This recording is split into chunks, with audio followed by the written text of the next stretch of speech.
QUANT or QNT cryptocurrency. Let's start explaining this step by step on 22.8 and how can we deal with this. We are going to have this price prediction and technical analysis of this part, okay? And since we see this part, it's going to be dependent on this part, and I will tell you how.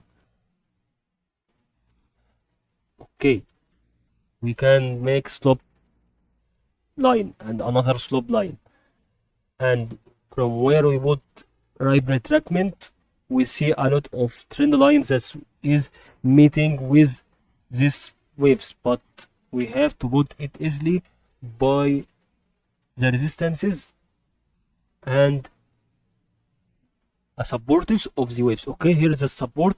It means that where it started to increase, and here where it started to decrease.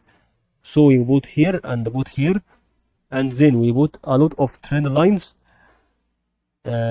based on where we put these circles, and then we see at the end of this process where it started to decrease, okay, like this and like this until it reached here and ended its process to go out. So you have to do the same thing on here.